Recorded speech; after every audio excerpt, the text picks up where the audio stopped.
All right, we need some answers with that. We bring in our guy, former Ram defensive lineman. He's part of the radio team as well, sideline reporter, Mr. D'Marco Farr. D'Marco, Tiki and Tierney, welcome back, buddy. How you been? I'm good, man. Sideline analyst. I'm not a reporter. I don't know how that job works. You know what? You're right. You're right. The sideline entertainer. Put it that way. Because right? I always correct people when they call.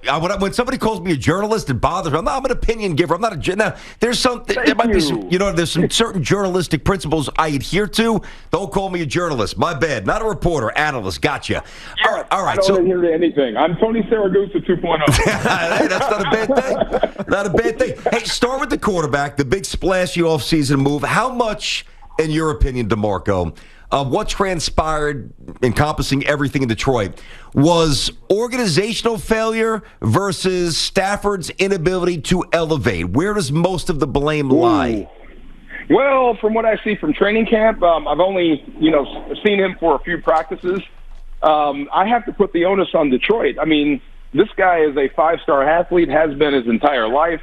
You watch him go through drills, it's like night and day. Now, maybe I'm only comparing him to Jared Goff. This is the first time, guys, that I've actually watched quarterbacks go through individual drills in my entire life. And the reason why is this is the only guy I really wanted to see go through drills, and he is really, really impressive. So his arm strength is great.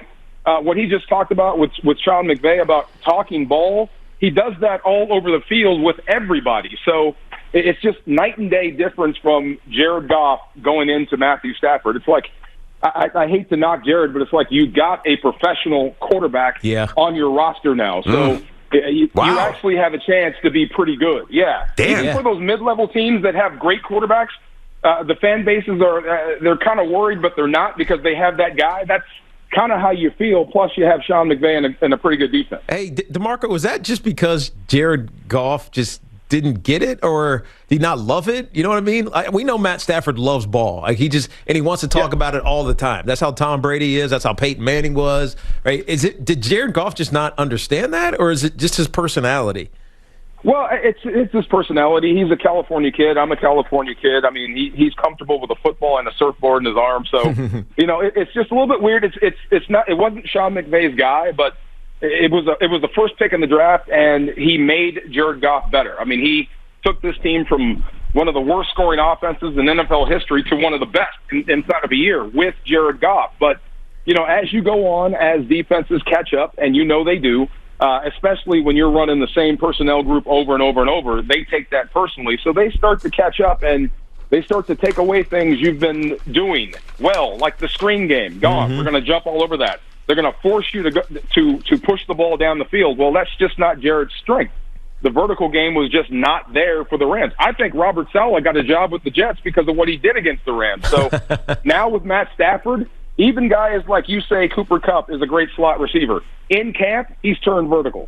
Robert Woods has turned vertical. Deshaun Jackson can still run. He is all vertical. So Matthew Stafford can now push the football. So you can make a defense pay for how they set up. Yeah, not to mention Tutu Atwell, who's from Louisville, is just a blazer. Dude flies out the building, man. One of the things, D'Marco, we'll get to that in a minute, but one of the things that I think makes Sean McVay's offense is so interesting or compelling is it's complex, right? And it's complexity for complexion's sake. It's all the same stuff, but it's complex. A lot of that benefited the running backs. And Cam Akers, as BT and I were hitting at the top of our show, he's out for the season. It's a bummer because he seemed like such a great young talent.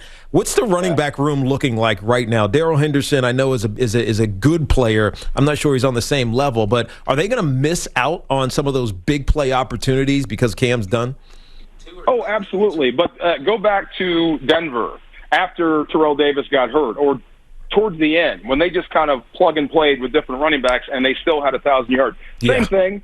This offense is very O-line friendly. You're not asked to maul. You're asked to know a lot, and you're asked to bait the defenders into going one direction, and then it's play action. But running the football, quick count, it's all on timing. They're going to find ways to run the football. They'll manufacture that run game. But look out for Darrell Henderson.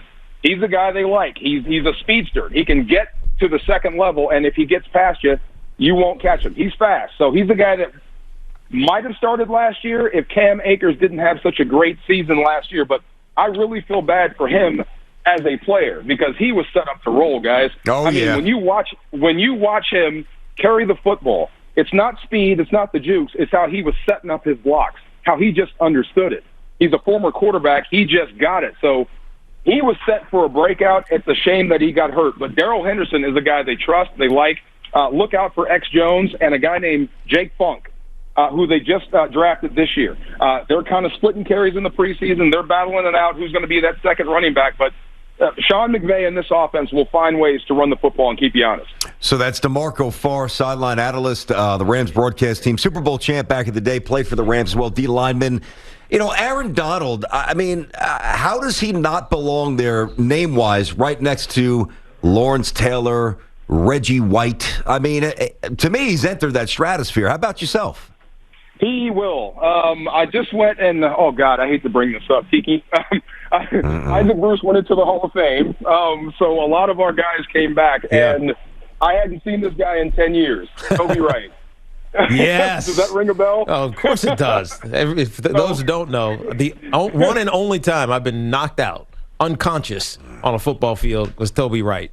I cut back on him against the Rams, and it was night-night. Yes. I hadn't seen him in 10 years, so we got together. We've been group chatting, and we were talking about Aaron Donald, and we're up at the Hall of Fame, and there's John Randall, there's Warren Sapp, there's all these greats. And I'll be dang, man, someday, you know, Aaron Donald's going to be there. He is that good. He is that dominant. He's still got years left. You still can't block him in training camp right now. You put him against the Raiders. He's working on power rushes. Nothing that wins. He's just working on weaknesses. And that stuff wins. So, yeah, he's special. You need to do it longer. He will. But eventually you'll be talking about him with those all-time greats, no doubt. Interesting. I'm looking at Jake Funk. White kid from Maryland. Yeah. I mean, man. Funk or Punk? Funk. I know Fred Funk, the old wrestler.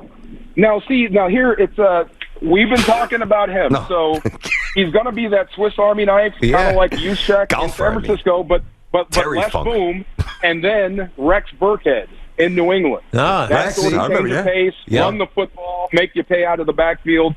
It's something Sean McVay has never had and always wanted. Oh, wow. We got to keep an eye out for that kid. All right, Jalen Ramsey, not really upset. I guess he was upset because people were talking about Hunter Renfrow beating him up, running past him, and it led to some angst on his part. Jalen Ramsey, we know he's one of the best in the NFL, but there was no truth to that, right?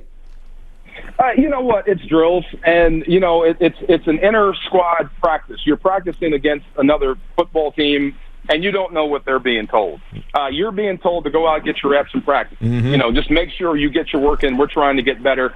I don't know what John Gruden told his team, but it seemed like the Raiders came out like it was the Super Bowl. So, you know, look, he got by him, he got past him. Whether it was Jalen's fault or not, he did. He got in behind him. So the next day, on Thursday, the Rams kind of picked it up. So maybe it was the trash talk, or maybe it was the fact that the Raiders showed the Rams what fast was in camp, and they picked it up. Thursday was a little bit better. But, look, Jalen's not unbeatable. It's happened before.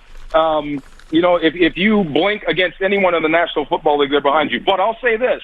If you line those two guys up in a game where it really counts, there's no way that happens. Yeah. Mm-hmm. And that's not hyperbole. I mean, this dude is special. Yep. He looks like he's from Mars.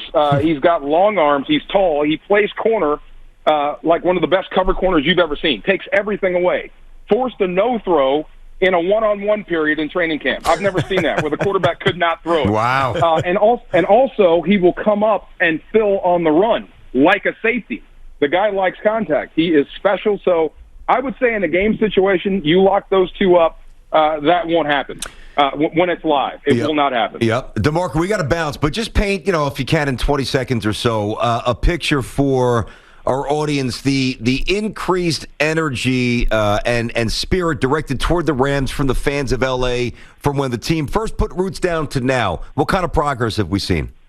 It's growing. It is. It's growing. It's big. The expectation is there. It's no longer a novelty. My team is back. Now they expect Super Bowls. They expect playoffs. And when you add people like Matthew Stafford to the mix, you have Jalen Ramsey, you have Aaron Donald. They're expecting big things. So it's the perfect mix for Los Angeles. You have a great football team, high expectation, and a great stadium. All you got to do is fill it all the way to the end. That's pretty good. That is the challenge, though. Keep those people coming for all 17 games. I got you. D'Marco, good spot. He is the sideline analyst for the Rams, former player, Super Bowl champ. Thanks a lot, buddy. Looking forward to watching this team play quite a bit. Should be fun. You got it, guys. Talk to you soon. Be good, D'Marco. There you go. D'Marco Farr. Thanks for watching. Make sure you like and subscribe, and don't forget to hit that bell to be notified when we drop fresh content.